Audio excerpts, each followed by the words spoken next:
Yeah, one of the stories that I liked was the one about the father that had the little 3-year-old boy that was dying of cancer. Do you remember that one? Yes. And he said, "Daddy, I've got to go get on the train." Right, and that's one of the things is they use certain words that talk about leaving. They use trains, I've got to go.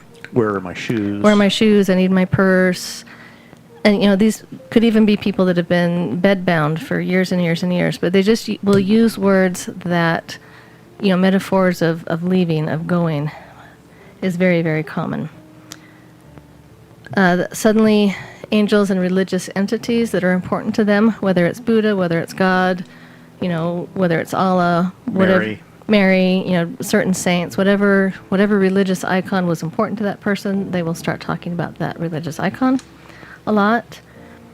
And they said that even sometimes they'll start talking about landscapes and music as though they're seeing something that you're not seeing.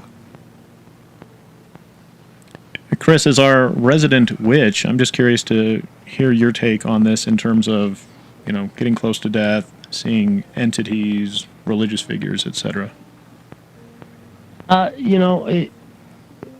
paganism and witchcraft and all that Wicca, death is not as scary as it seems to be in other religions, especially like Christianity. Like, I know a lot of people raised LDS and Catholic who are just so scared to die, which is funny. I don't look at death as something terrifying. I think in order for you to live is to die. Like, if you're not living, what's the point? We've, especially, in my beliefs, we have multiple different aspects of things, but one of the things that it comes as is the Meadowlands, which is kind of like the Christian heaven. There's also multiple different degrees of versions of hell. But yeah, I mean, there's definitely an aspect that death is a good thing. It's going from one life to another life. But we also, there's a broad aspect view that of reincarnation. Deja vu is you've lived a life before and you had a similar experience, which causes you the deja vu. And, throughout time, you keep coming back until you have learned everything you learned, then you don't have to come back. So that's, just death itself is more of a celebration than a fear in that aspect of things. So, it's kind of like how, you like jack-o'-lanterns on Samhain. It brings your loved ones back to your home. So it's interesting, especially with some things that I did read on this subject of what people said, like, how you said with hallucinations, especially with children dying. Some of them say they see an angel. Well, if it's a hallucination, sorry, can't speak. English is hard. Hey, us too.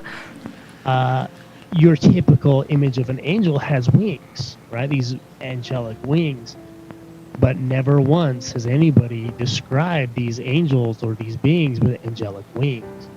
So it makes you wonder if it is a hallucination based off of the images that we are raised with. Right. So it's interesting.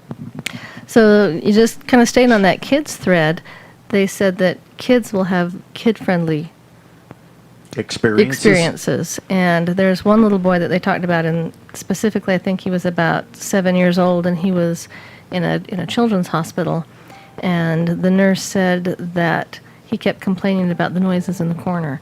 And she said, "What noises in the corner?" And she, what's there? And he says, "Well, there's 3 kids over there." And she said, "Well, who are they?" And he named them off, and they were 3 children who had been there previously, like when he first got to the hospital. In that room.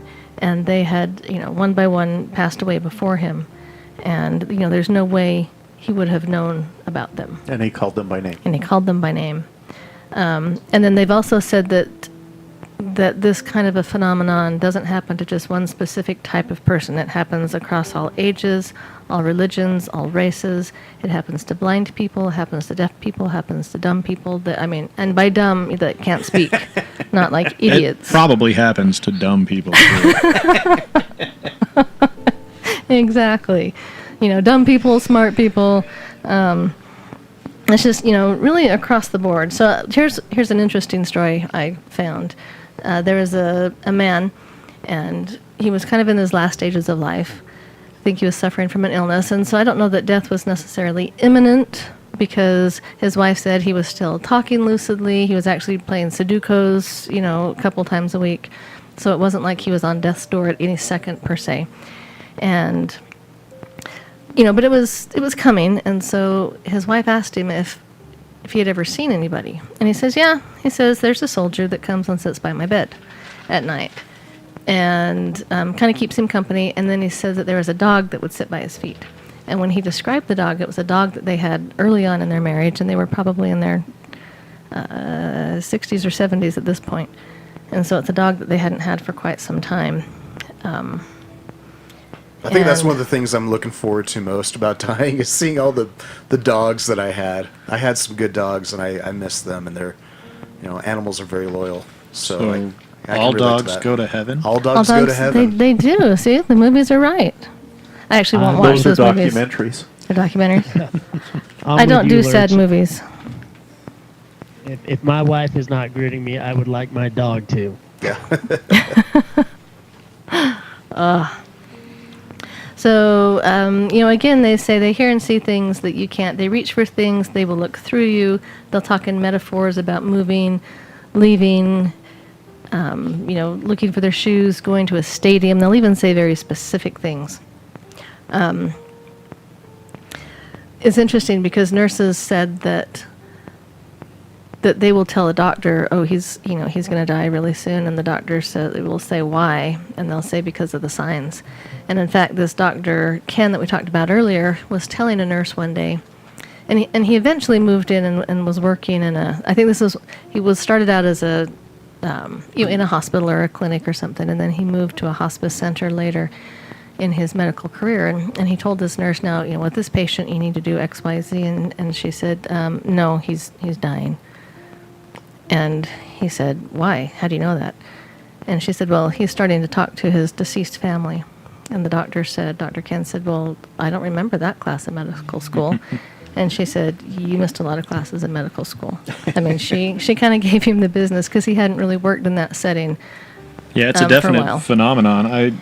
Working in emergency medicine, I generally see people die quickly. Not usually this prolonged hospice, long-term chronic illness type stuff. But I will say, and family will report all the time when they bring people in, they're starting to talk to people that no one else can see. Just kind of goes along with, people dying. This is a very common phenomenon that we see that's pervasive throughout all cultures, I believe. Right. So there's another story about Butch. He was 94 years old, so, when you get to be that age, you can go any minute. And he had congestive heart failure, and he elected for hospice, and he actually did hospice at home. So he was at home. And Smart man. his daughter said he started having the visions and started telling her things, and she was actually quite astute, and I don't know if she had already knew stuff or if she just was kind of naturally this way. But he, in his day, was actually quite a famous rugby player in a different country. And he said that his rugby team, all of his buddies, would come and visit him on these long ladders, and he'd get mad because they'd leave, and when they left, they'd leave shorter ladders, and he couldn't climb up as high as he needed to be to get to them. He would also tell her that he was really mad one day because he packed a suitcase and he was all ready to go when they came, but they left without him. And so she kind of knew, okay, it's coming.